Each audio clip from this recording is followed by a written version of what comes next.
At the 2014 WPRI Channel 12 Rhode Island Democratic Governor's Debate in Providence, Rhode Island, August 26th of 2014, I tried to get a comment from the leading Democratic candidate for governor, whom is also the state's current general treasurer, Gina Raimondo, on some allegations against her. As I called out to her to get a comment, I was going to ask her about the allegations of the missing $370 million from the pension fund. Her campaign manager, Eric Hyers, physically jumps in front of me, pushing me out of the way while screaming no, no, no to Gina Raimondo to not speak to me. And the last time I knew, a public official is obligated to answer any questions of the press or the public, especially when it comes to hundreds of millions of dollars of citizens' hard-earned pension money. Hi, Gina. Hi, Gina. No. Can we have a comment? Go away. No. Hey, back off, all right? This is our First Amendment.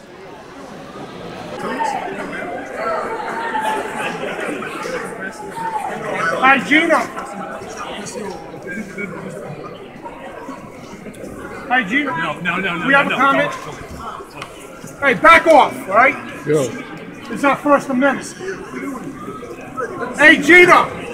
And as you can see, real reporters who ask the real questions are always denied access. WPRI Channel 12 themselves, they would not let me on stage because Gina Raimondo's campaign manager, Eric Hyers, let them know, say, hey, don't let that guy on stage. And they did not let me on stage. The only reporter in the place that was not allowed on stage after the event to ask questions. But I did manage to lean over and say, hey, Gina, I want to comment. She did, as you can see in the video, was approaching me.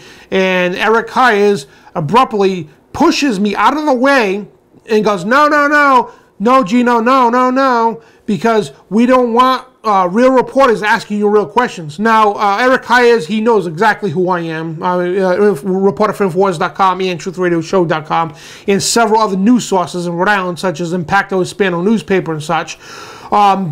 He's got a long history of working for criminals.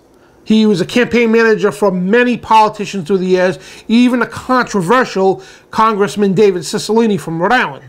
So, again, he's got a long history of working for corporate criminals and such, and, Gina Raimondo is no different.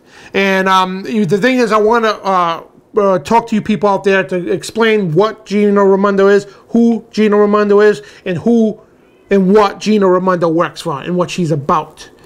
Okay, folks, there's a lot of stuff out there that, she is trying to ignore, and the publications are going to present to you are going to prove that. She's trying to ignore the $372 million missing out of the pension fund.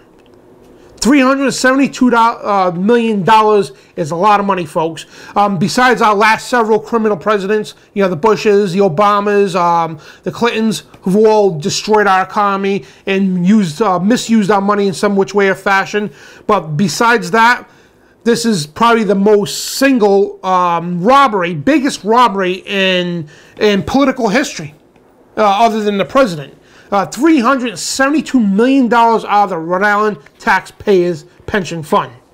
You got Rolling Stone's magazine. They did several articles on it. And you got Rolling Stone magazine reporting that looting the pension funds all across America, Wall Street is grabbing money meant for our public workers. And we're going to skip through the article, get right to the point about Gina Raimondo, because there's several politicians in here that they're talking about, but they target Gina Raimondo because $372 million, folks, that's a lot of money.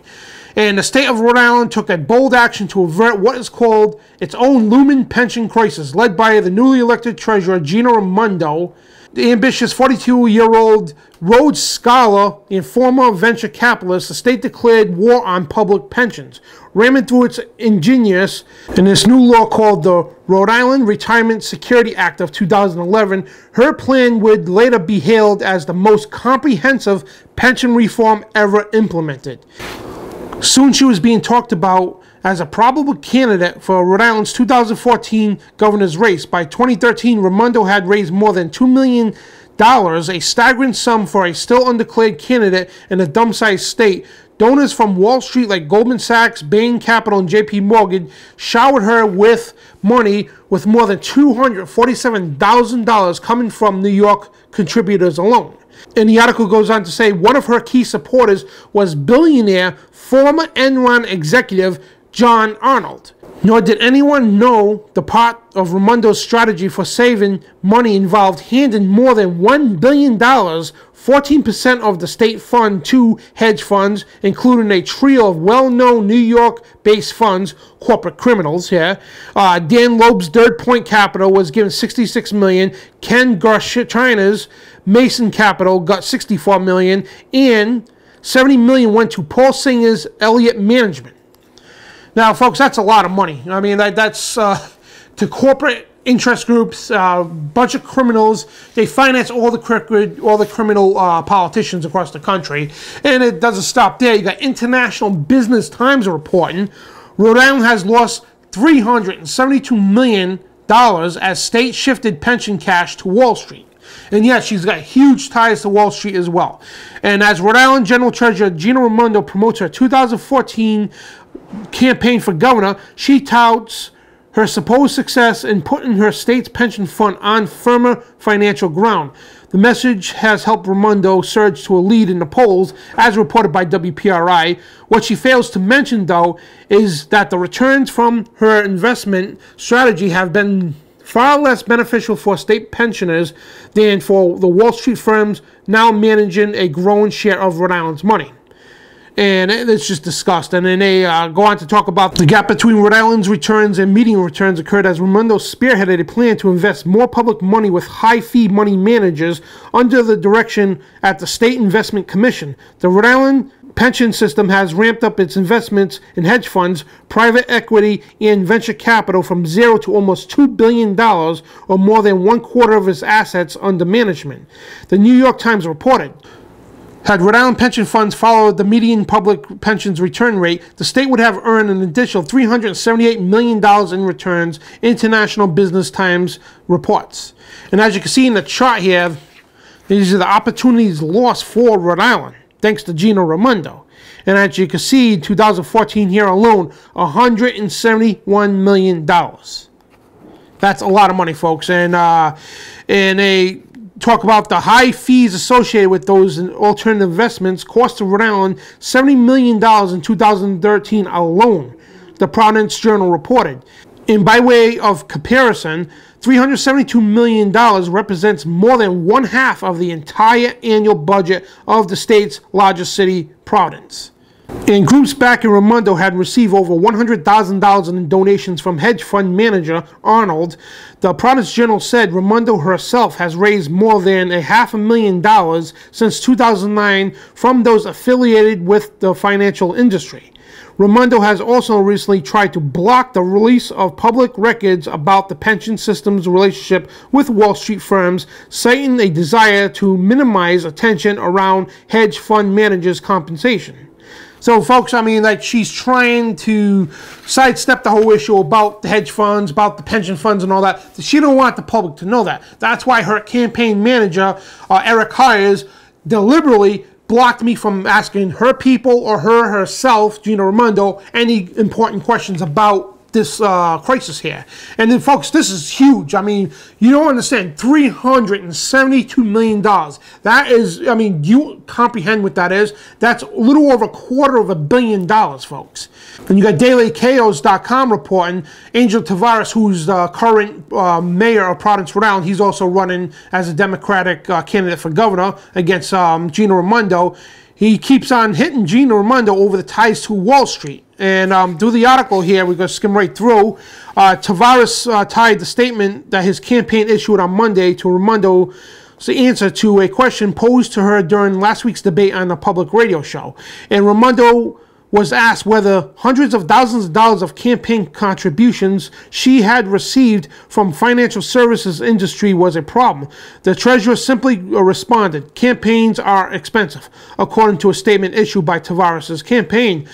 And Dawn Bergatino, the communications director for the Tavares campaign, says, "It says a lot that when most Rhode Islanders are struggling, Treasurer Raimondo is taking a business-as-usual attitude to Wall Street.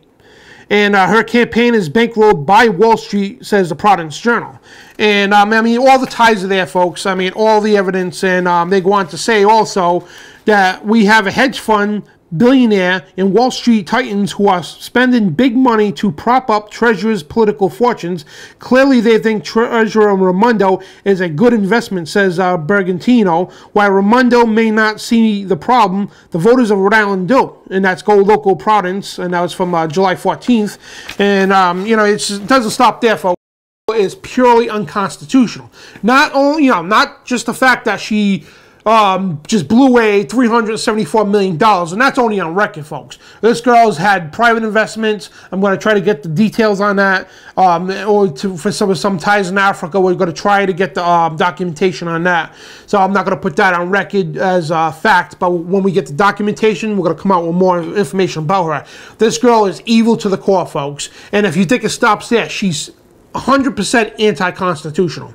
And this girl is a perfect puppet candidate of the globalists. They love people like this girl, just like Obama, the Clintons, and Bushes. They love these people who are anti-gun, which she is, on record. She also stated, this is also reported from, and Rhode Island Public Radio reports that Raimondo supports driver's license for undocumented immigrants. And also on WPRI's Channel 12 debate, the debate that we were at, Gina, Raimondo, and Pell and Tavares, all three of them said that they do support giving driver's licenses to illegal immigrants. Now, when you give somebody a driver's license, folks, you have to be a resident, you have to be a citizen of the United States of America. So, giving these illegal immigrants driver's license, you're automatically making them a citizen. Now, I have nothing against somebody coming here to America to become a citizen. God bless you. You're welcome. Come on in. But when you come here illegally, and on top of it, which is totally against everything our country stands for, our sovereignty and everything. But, you know what I mean, when you come here illegally, okay, then you have these candidates, especially all these politicians, because they're current politicians now, all support that, say, hey, we're going to give you a driver's license, we're going to make you a citizen. When you have that, folks, you know, some kind of red flag has to raise in your head. And on top of it, this woman here, Gina Raimondo, is a huge gun grabber. She was behind all the bills that we won 2 years in a row. In 2013, they proposed the bills, the same thing after Sandy Hook and all that, in Connecticut and Massachusetts. We shot it down in Rhode Island here.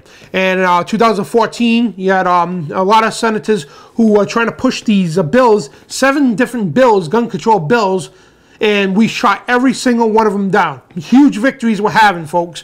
But you have people like Gina Raimondo that want your guns. And she's not for the guns, folks, at all. If she had her way, the Second Amendment would be abolished. Same thing with Tavares, same thing with Pell. They do not like the Second Amendment, folks. And there's only one candidate out there that WPRI keeps ignoring for the second time, a Democratic candidate for governor.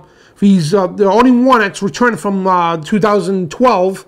I'm sorry, 2010. He ran last time as governor. He's a Democratic candidate who supports the Second Amendment, and that's Todd Giroux. The media keeps ignoring him because, one, he's the only candidate in the state of Rhode Island that's not outsourced his campaign out of state. The only one, especially in the Democratic Party, I'm sorry, that is pro-guns. They don't want people like that. They don't want real campaign politicians, real people who love liberty and the Constitution. They don't want those people in office. Same thing with me. I'm running for Rhode Island State Senate in District 16. I'm running against a gun grabber, Betty Crowley. I mean, but the thing is, they don't want people like us in office because we support the Constitution and we stand for citizens' civil liberties. You know, they don't want people like us in there. So, you know what I mean, now you got Gina Raimondo. I mean, hell, yeah, let's give illegal immigrants driver's license. She's a huge gun grabber. Well, let's take away your Second Amendment. You can't have that. But her campaign people, her bodyguards, are allowed to carry weapons. And I'm sure she's got weapons, but it's okay. You know, practice what you preach, Gina. And she was also a huge backer of the 38 Studios deal. The whole thing that flopped in front of everybody's face. I mean, everybody told these politicians, the governor at the time, Kacheri, he was a big pusher of it, that, you know, using taxpayers' money, hundreds of millions of dollars of our taxpayers' money to invest in Kurt Schilling, which is the Boston Red Sox player. He was MVP in the World Series. He's got millions of dollars. So he asks us to stay Rhode Island, hey, could you invest some millions of dollars into my company, 38 Studios, and which was a flop. And he's not paying nothing back. And all these politicians, or all behind us, instead of asking the people of Rhode Island, say, hey, we're going to put an opposition question out there, proposition question, I'm sorry. Hey, Rhode Islanders, do you want to support and fund the 38 Studios program? No, they didn't do that.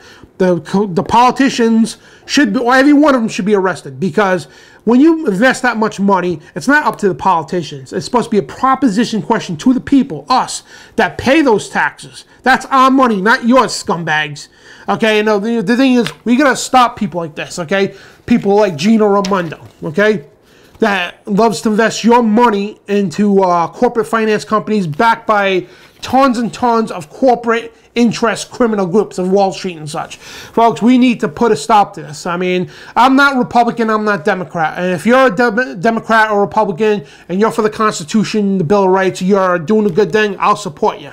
But you know what? Most of you ain't. We know that. And especially here in Rhode Island, folks, I mean, a governor, this girl here, this woman, if she was to become governor, folks, say goodbye to the Second Amendment. Well, at least they could try to think they're going to do that. And like I said in those hearings, even if you do pass a law, we will not give up our guns. And Gina Raimondo, you need to understand that. We will not give up our guns. We will not relinquish our Second Amendment. And if you try, you're going to start a war, you will not win. I'm telling you right now. And you all better hope to God and pray to God right now, whatever God it is, Lucifer that you serve, whoever, that I do not get in the state senator. Or, people like Todd Rowe to get in as governor. People like Ed Doyle to get in as a senator, too. Or, Doreen Costa to stay in her office, and Mike Chippendale. People who love liberty and the Constitution and Bill of Rights. You better hope and pray we don't go get in, because, you know what? You're never going to pass an anti-gun bill here in Rhode Island. Because it's our Second Amendment. Don't mess with it. And I'm telling you right now, you're going to start a war, you will not win. We're going to expose everything that you are. People like Gina Raimondo and your criminal scum, Eric Hyers, your campaign manager, who loves to shove reporters out of the way, because God forbid that reporter would ask a real question other than the dumbed-down, brain-dead mainstream media reporters on WPRI Channel 12 that ask softball questions and probably give the questions to her ahead of time, that read off the teleprompters. Oh, Gina, blah, blah, blah. Here's a softball question. And that's why they can answer so well. Because when they come against reporters like myself, who ask the real hardball questions, they don't like that. They don't know how to answer them, and they run like a bunch of chickens that they are. A bunch of anti-constitutional criminals that they are. They're criminals against the Constitution, criminals against freedom, and they're criminals against your civil liberties, folks. And if you support Gina Raimondo, folks, you need to really analyze and investigate who she is, who she's backed by, and what she's about, folks. Because she is not for you, she is not for the Constitution, nor is she for freedom or liberty. And it's Dan Bidondi for TruthRadioShow.com.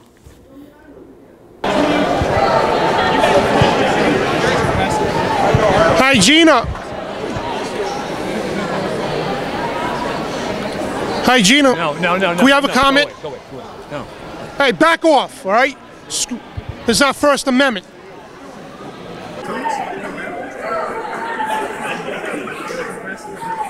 Hi, Gina. Hi, Gina. No. We have a comment? Hey, back off, all right? Go. This is our First Amendment. Hey, Gina.